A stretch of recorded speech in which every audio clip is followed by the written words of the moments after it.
नमस्कार। जय हिंद, जय भारत, वंदे मातरम। पिछले क्लास में आप लोगों को हम बतलाए थे forfeiture of share. Forfeiture of share बतलाए थे, अगर कोई शेयर होल्डर किसी इंस्टॉलमेंट का पैसा नहीं दे पाता है, एरियर करता है, देन कंपनी उसको इन्फॉर्मेशन भेजती है। इन्फॉर्मेशन भेजने के बाद भी अगर वो share holder allotment, first call, final call का पैसा नहीं देता है तो कंपनी उसका शेयर पर से अधिकार समाप्त कर देती थी और रजिस्टर से उसका नाम कैंसिल कर देती है। अब क्या होता है, कंपनी शेयर फोरफीचर कर लेती है तो कंपनी उस शेयर को अचार डालने के लिए नहीं रखती है। उस शेयर को फिर से क्या करती है, वह री इशू करती है। कंपनी ने जिन अंशों को जब्त किया है, कंपनी ने जिन अंशों को फोरफीचर किया है, वो शेयर को कंपनी फिर से क्या करती है, री इशू करती है, पुनः विक्रय करती है उसका। तो उससे संबंधित जर्नल एंट्री क्या होता है, ध्यान दीजिएगा आप लोग। री इशूड ऑफ फोरफीचर शेयर, जब्त अंशों का जब्त यानी हरण, अंशों का पुनर्निर्गमन, कंपनी ने जिन अंशों को जब्त किया है, फोरफीचर किया है, उसको फिर से री इशू किया जाता है। तो री इशू के लिए तीन केस है। First case, if reissued at par, यदि पुनर्निर्गमन सम मूल्य पर किया जाता है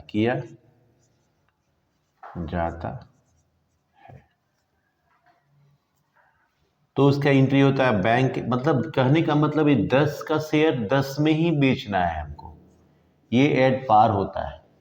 कंपनी ने जिन अंशों को फोरफीचर किया है उसका अगर प्राइस 10 रुपीज है तो 10 रुपीज में ही इशू करना एट पार कहलाता है। तो सबसे पहले इसका एंट्री क्या होगा, bank account DR to share capital account, being the forfeiture share reissued eight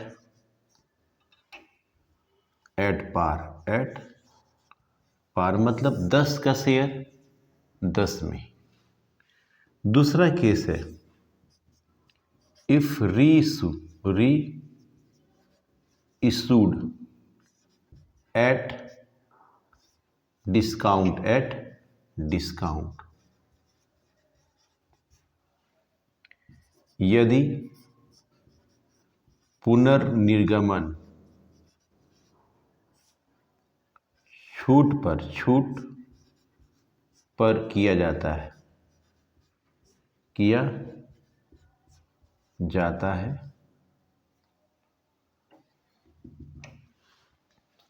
देखिए, सेबी ने ये रूल बनाया है कि अगर न्यूली शेयर है, अगर नया कंपनी नया शेयर इशू कर रहा है तो डिस्काउंट पे इशू नहीं कर सकता है।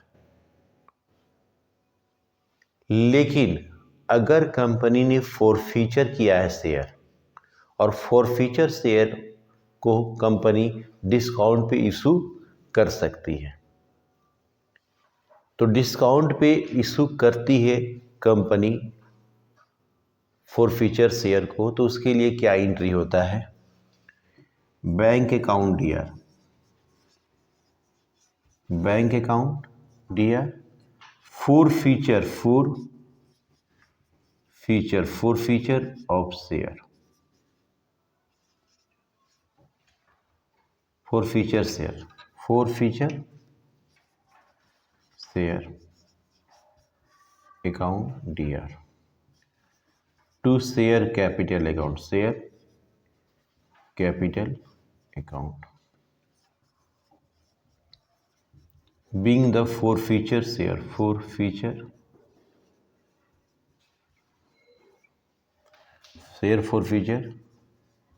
reissued at discount। देखिए कंपनी क्या करती है, हमेशा याद रखिएगा, कंपनी क्या करती है, अधिकतर मैक्सिमम टाइम फॉरफीचर शेयर को डिस्काउंट पे ही इशू करती है। सिंपल सा बात है, कोई भी चीज़ जब सेकेंड हैंड हो जाता है तो उसको कम मूल्य पे ही बेचना पड़ता है। जैसे आप लोग मोबाइल खरीदे, मोबाइल 10,000 का खरीदे, अब 1 साल के बाद उस मोबाइल को बेचिएगा तो 10,000 नहीं ना मिलेगा, 10,000 से कम ही मिलेगा। तो मैक्सिमम चांसेस, मैक्सिमम केसेस होते हैं डिस्काउंट का। फॉरफीचर, जब भी फॉरफीचर शेयर को इशू किया जाता है तो अधिकतर बार डिस्काउंट पे ही बेचा जाता है। तो इसके लिए ये एंट्री होता है बैंक अकाउंट डीआर। जैसे मान लीजिए 10 का शेयर 9 रुपये में बेचा गया तो 9 रुपीज़ 1 रुपीज़ शेयर, डिस्काउंट ना लिख के हम शेयर फॉरफीचर लिखते हैं, या शेयर फॉरफीचर भी लिख सकते हैं, फॉरफीचर शेयर भी, या शेयर फॉरफीचर भी लिख सकते हैं हम लोग, शेयर फीचर। ये डिस्काउंट पे इशू करने का एंट्री हुआ, being the forfeiture share reissued at discount. Maximum time यही हम लोग का केस मिलेगा, लेकिन फिर भी तीसरा केस भी मिल सकता है, if reissued at premium. Rare case ये भी मिलता है, ठीक है, यदि पुनर्निर्गमन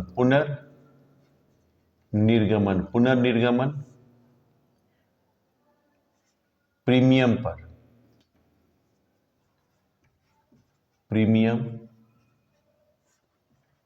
पर किया जाता है तो bank account D R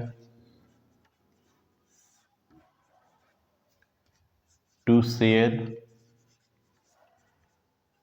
capital account to securities premium account.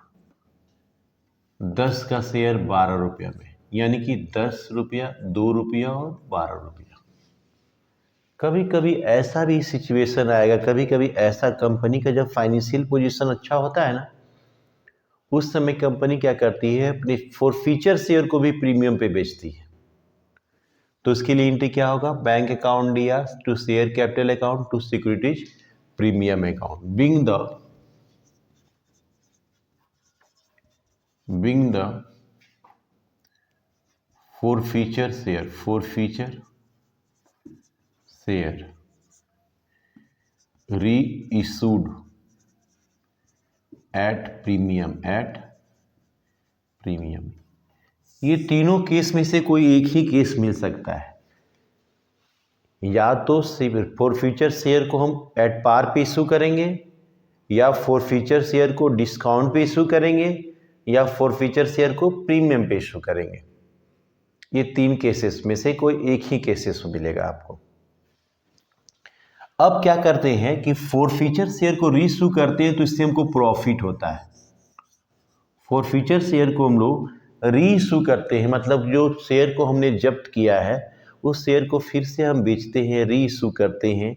उससे कंपनी को अगर प्रॉफिट होती है तो कंपनी इस प्रॉफिट को कैपिटल रिजर्व में ट्रांसफ़र करती है।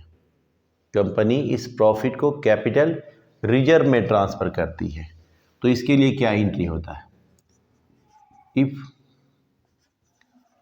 forfeiture share profit transfer to capital reserve, then क्या एंट्री होता है? ध्यान दीजिएगा, शेयर फॉरफीचर अकाउंट दिया, शेयर फॉरफीचर अकाउंट दिया to capital reserve account, capital reserve account, being the profit of forfeiture share, forfeiture share reissued transfer to capital reserve account, capital reserve account. तो last में ये entry किया जाता है अगर forfeiture share को री इशू किया गया है, उससे कंपनी को प्रॉफिट हुई है, तो कंपनी उस प्रॉफिट को कैपिटल रिजर्व में ट्रांसफर करती है। ये एंट्री हुआ, फिर आगे हम आप लोग को बतलाते हैं, इसको ध्यान से देखिए।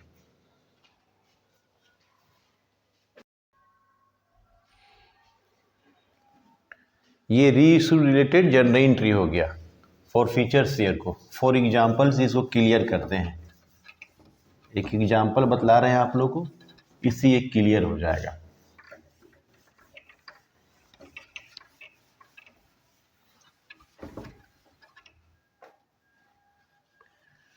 देखिए 10,000 शेयर इशूड किया गया एट द रेट ऑफ ₹10 के हिसाब से। ऑन एप्लीकेशन पर ₹2 है, ऑन अलॉटमेंट पे ₹3 है, ऑन फर्स्ट कॉल पर ₹3 ही है, on second and final call पर ₹2 है, ₹10। एक ऐसा शेयर होल्डर था जो 100 शेयर खरीदा था। मान लिया जाए एक ऐसा शेयर, एक अमर नाम का आदमी था, अमर नाम का एक आदमी था जो 100 शेयर खरीदा था। First call and second and final call का पैसा नहीं दिया। 3 के हिसाब से कॉल्स इन एरियर इसका 300 किया और 100 इंटू 2 के हिसाब से इसका 200। ये जो पैसा हमें नहीं मिलता है इसे कॉल्स इन एरियर कहते हैं। ये कॉल्स इन एरियर हो गया, कॉल्स इन एरियर, ये पैसा नहीं मिला। कंपनी ने इसको इन्फॉर्मेशन लेटर भेजा कि भाई अपना शेयर का पैसा भेज दीजिए। इसके बाद भी इन्होंने शेयर का पैसा नहीं भेजा। कंपनी इनके शेयर को फॉरफीचर कर लेती है, जब्त कर लेती है और फिर से ये 100 फिर से इसको री इशू कर देती है, री इशूड कर देती है। पहले फॉरफीचर करती है, फॉरफीचर कर लेती है and re issue at the rate of ₹8, ₹8 के हिसाब से फिर से इसको इशू कर देती है, फुल्ली पेड अप में ₹8 के हिसाब से। तो इसको कैसे सॉल्व करेंगे, ध्यान दिया जाए। Journal entries in the books of company के बुक में क्या एंट्री होगा। इसमें हम लोग फॉरफीचर भी सीखेंगे, री इशू भी सीखेंगे। सबसे पहले यहां पे डेट, यहां पे पार्टिकुलर्स, यहां पे LF, अमाउंट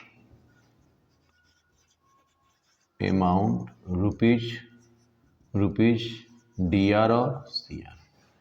सबसे पहले एप्लीकेशन का पैसा मिलेगा तो हम लोग क्या एंट्री करेंगे, bank account DR, to share application account. being the share application money, share application money received, share application money received। और एप्लीकेशन रिसीव हुआ था हमको, एप्लीकेशन रिसीव्ड हुआ था, रिसीव्ड फॉर 9,000 शेयर। हम बेचना चाहते थे, हमने कंपनी ने किसका इशू किया था, 10,000 इशू किया था कंपनी 10,000 शेयर बेचना चाहती थी, लेकिन कंपनी के पास 9,000 शेयर खरीदने के लिए एप्लीकेशन आया। ये अंडर सब्सक्रिप्शन का क्वेश्चन है। तो अंडर सब्सक्रिप्शन का क्वेश्चन में जितने एप्लीकेशन आए हैं उसी से हम ये एप्लीकेशन अलॉटमेंट फर्स्ट कॉल का पैसा को काउंट करते हैं। तो 9,000 इंटू 2 एप्लीकेशन का 18,000 आया, 18,000 एंड 18,000। शेयर एप्लीकेशन का पैसा को कहाँ ट्रांसफर करते हैं, share application account DR to share capital account. Being the share application money, share application money transfer to share capital account, share capital account. 18,000 and 18,000। Page जब भी भर जाएगा CF लिख के कैरी फॉरवर्ड करेंगे, 36,000। फिर से हम लोग क्या करते हैं, इसको CF को क्या करते हैं हम लोग, फिर BF करते हैं, बाउट फॉरवर्ड 36,000 एंड 36,000। अब आइए, अगर डेट नहीं है तो नंबरिंग किया जाएगा इसको, first entry, second entry, third entry, allotment का एंट्री। Share allotment account DR to share capital account being the share allotment money due, share allotment का पैसा ड्यू है। तो शेयर अलॉटमेंट का पैसा कितना ड्यू हो जाएगा, 9,000 इंटू 3, 9,000 इंटू 3, 27,000 एंड 27,000। अभी मान लीजिए कि शेयर अलॉटमेंट का भी पैसा दे दिया, ये हमारा सबको ले लेते हैं, 100 इंटू 3, 3,000 रुपया अलॉटमेंट का भी नहीं दिया, सबका ये कॉल्स इन एरियर किया, कॉल्स इन एरियर। ये जो अमर नाम का आदमी था, वो ना तो अलॉटमेंट का पैसा दिया, ना फर्स्ट कॉल का, ना सेकेंड एंड फाइनल कॉल का, किसी का भी पैसा नहीं दिया। तो शेयर पैसा अलॉटमेंट का मिलेगा तो क्या एंट्री करेंगे हम लोग, bank account DR to share allotment account being the share allotment money received. 27,000 में हमको कितना नहीं मिला, 300 नहीं मिला, 100 इंटू 3, 300 नहीं मिला अलॉटमेंट का पैसा। 27,000 में से 300 घटा देंगे, 26,700, 26,700। अब आइए पांचवा, share first call account DR to share capital account being the share first call money due. फिर 27,000, फिर 3 रुपीज़ के हिसाब से, फिर 27,000, 27,000 और पैसा मिलेगा तो bank account DR, bank account DR to share first call account being the share first call money due, receive. फिर यहाँ पे भी 300 हमको नहीं मिला, 26,300, 26,300।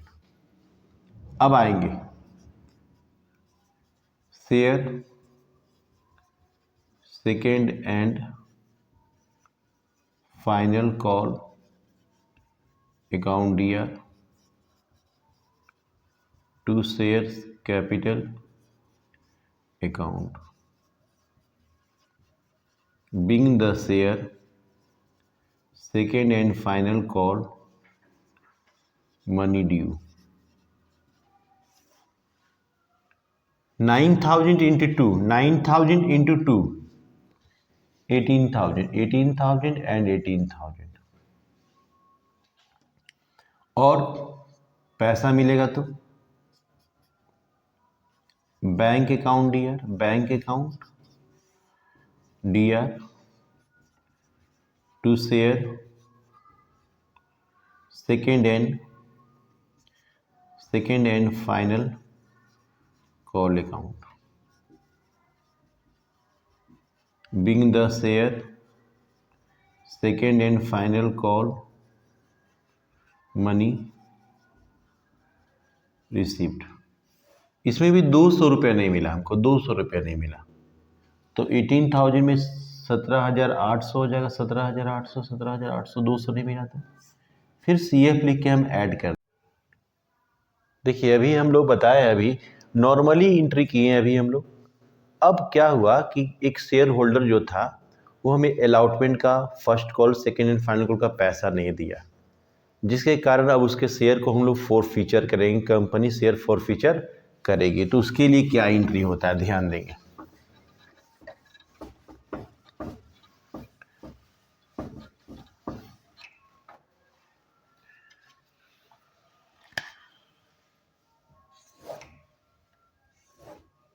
शेयर फॉरफीचर का एंट्री करने जा रहे हैं, वहां पे जो जोड़ आएगा CF के बाद हम लोग यहाँ BF लिखेंगे, जो भी सम आए, जो भी जोड़ आए। इसके बाद हम लोग क्या करते हैं, शेयर को फॉरफीचर करने का एंट्री करते हैं। तो शेयर कैपिटल अकाउंट DR। देखिए यहाँ पे हम लोग क्या किए हैं, शेयर को इशू किए हैं एट पार पे, 10 का शेयर 10 में ही इशू किए हैं, तो इसको बोलते हैं एट पार पे। तो एट पार पे जब शेयर इशू किया जाता है और उस समय शेयर को हम फॉरफीचर करते हैं, तो उसका एंट्री होता है share capital account DR to जिसका पैसा हमको नहीं मिला, share allotment account, share first call account to share second and final call account to share forfeiture account, share forfeiture account. Narration लिखेंगे being the share forfeited, being the share forfeited, share को forfeited किया गया। तो ध्यान देंगे 1,000 share का face value 10 rupees के, 100 share का फेस वैल्यू 10 रुपीज के हिसाब से कितना था, 1,000। अलॉटमेंट में कितना नहीं मिला हमको, 300। फर्स्ट कॉल में कितना नहीं मिला, 300। सेकेंड एंड फाइनल कॉल में कितना नहीं मिला, 200। 1,000 में से 800 को घटा देंगे, 1,000 में 800 को लेस करेंगे, तो यहाँ पे जो बैलेंस 200 हो रहा है, यही शेयर फॉर फ्यूचर में जाएगा, ये शेयर फॉर फ्यूचर में जाएगा। अब हमने जो शेयर फॉर फ्यूचर किया, जो शेयर को हमने फॉर फ्यूचर किया है उसको हम लोग रीइशू कर रहे हैं 9 रुपीज में, फिर से रीइशू क्या कर रहे हैं हम लोग 9 रुपीज में। देन 10 का शेयर 9 में बेच रहे हैं, यानी डिस्काउंट पे बेच रहे हैं। तो बैंक अकाउंट DR, डिस्काउंट की जगह शेयर फॉर फ्यूचर लिखते हैं, share forfeiture account DR to share capital account, share capital account being the 100 for future share, for future share reissued at discount पे रीइशू किया गया। Face value 10 rupees था, face value 10 rupees को उसको 9 rupees में हमने फिर से रीइशू किया, यानी 10 का शेयर 9 में अगर बेचते हैं तो उसको डिस्काउंट पे इशू किया जाता है। अब आइए, इसका फेस वैल्यू क्या था, 100 शेयर का दाम 10 के हिसाब से फेस वैल्यू इसका कितना था 1000, लेकिन हम लोग क्या किए 100 शेयर 9 के हिसाब से 900 में बेच दिए, तो डिस्काउंट 100 हुआ। डिस्काउंट कितना हुआ मेरा 100। अब देखिए फॉर फ्यूचर शेयर को हम लोग रीइशू करते हैं ना, अगर उससे कंपनी को प्रॉफिट होती है तो कंपनी इस प्रॉफिट को कैपिटल रिजर्व में ट्रांसफर कर देती है। तो उसके लिए क्या एंट्री होता है, share forfeiture account DR, share forfeiture account DR to capital reserve account, capital reserve account being the share being the profit of share for future, share for future transfer to capital reserve account, capital reserve account. तो ये profit क्या होता है, देखिए profit निकालने का एकदम आसान तरीका, ऊपर फॉर फ्यूचर मेरा कितना है, क्रेडिट बैलेंस फॉर फ्यूचर का 200 है, ऊपर का फॉर फ्यूचर ये 200 में से नीचे का फॉर फ्यूचर को लेस कर देते हैं, 200 में 100 चला जाएगा तो कितना बचेगा 100, ये कंप्लीट हो गया। यहाँ पे ग्रांड टोटल जो टोटल होगा कर देंगे। ये हम लोग पढ़े हैं for future of share and reissue of for future of share, इसको भी ध्यान से देखना है आप लोग को। फिर मिलते हैं हम लोग अगले लेक्चर पे, तब तक खुश रहें आप, प्रसन्न रहें आप लोग, और मेरे चैनल को शेयर कीजिए। और अगर आपको लगता है कि हमारे पढ़ाई से सर्टिफाइड हैं तो मेरा सहयोग कीजिए। जय हिंद।